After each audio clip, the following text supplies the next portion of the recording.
我。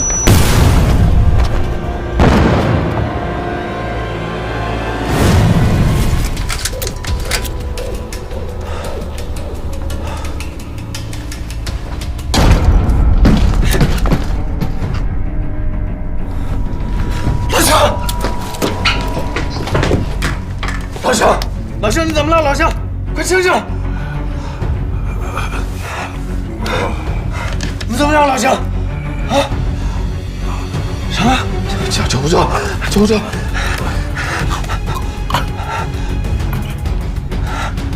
娜娜被绑走了。啊？坑里。哎，你好，827怎么走？一直走到底，右转就是。好。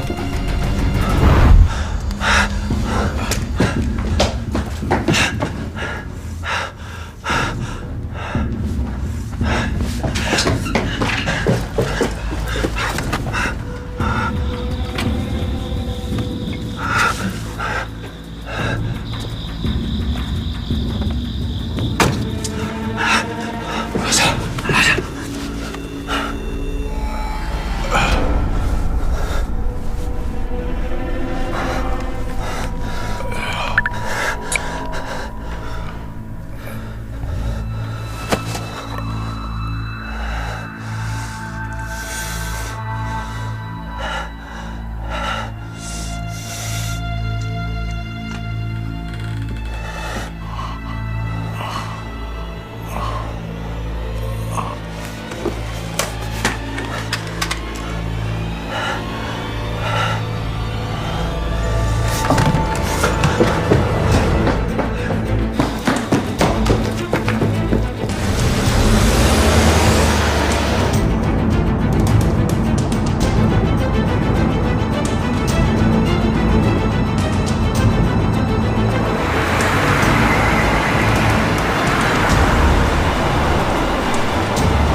别这边。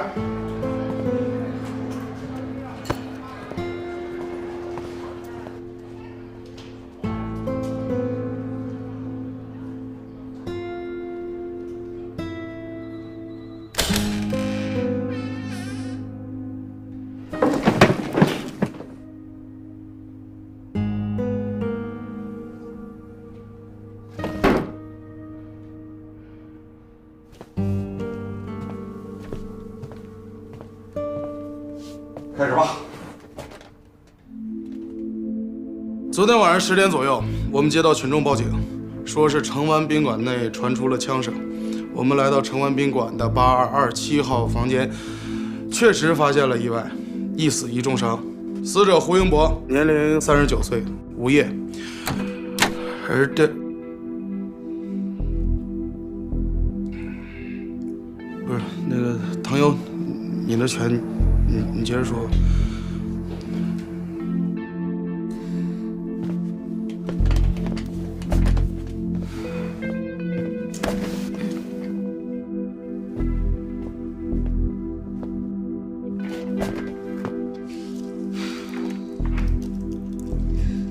另一个是绿藤市公安局局长邢志森，被发现的时候因流血过多而昏迷不醒。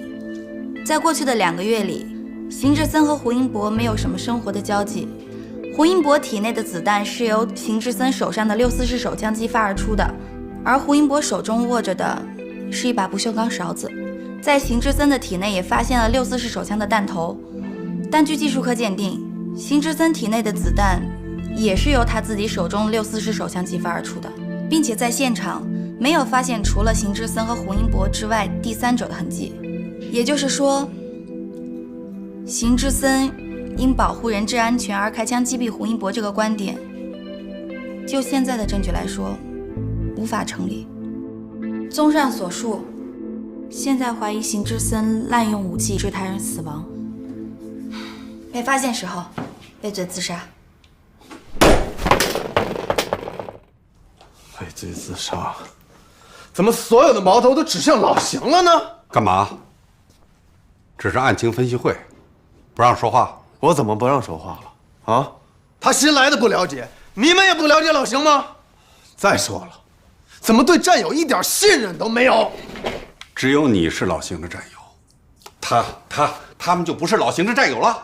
还知道是战友是吧？那怎么连一点人情都不讲？这时候是讲情感的时候吗？人情能破案吗？人情能代替证据吗？证据是什么？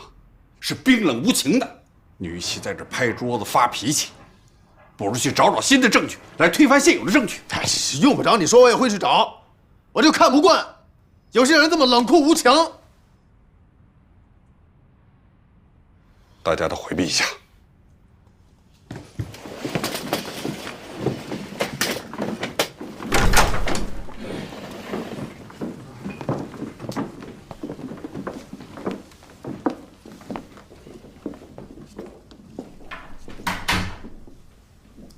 坐下。我让你坐下。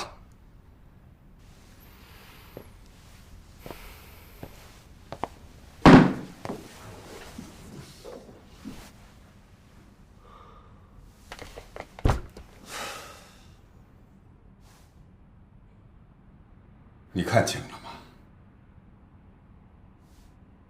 说实话，是没看见邢导。我没问这个，我问你，看清楚老邢的心了吗？一个公安局长，老邢真，晚上10点半钟，驱车20多公里到市郊一个小旅馆，面对一个只拿了一把汤勺的陌生男人，利用枪击的方式剥夺他人的生命，你信？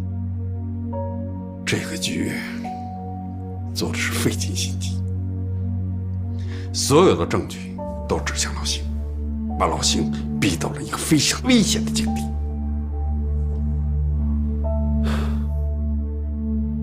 当务之急，我们侦查的方向就是要尽快的找到邢娜。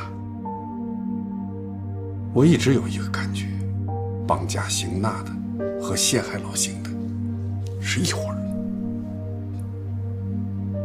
他们胆子真大，肆无忌惮地陷害一个公安局长，这背后的势力背景够深的呀。你要是一个不慎，就能让人吃的连渣都不剩。这个案子你还敢查吗？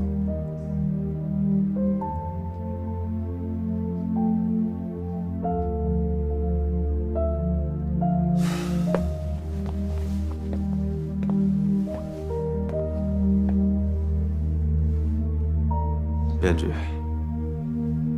回头老邢醒了告诉他，他还欠我70块钱了，让他抓紧还我。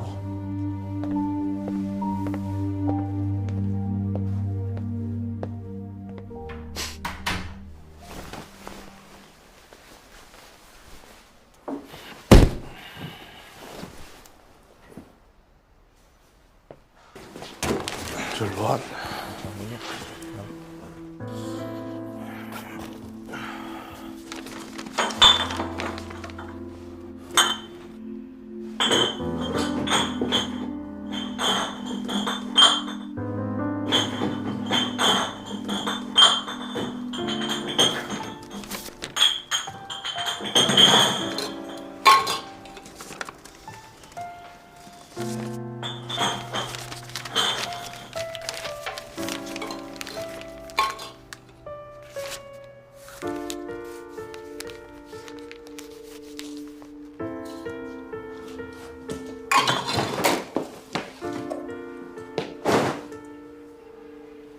干活。干嘛去13号院。你现在去啊？我得赶紧打个电话。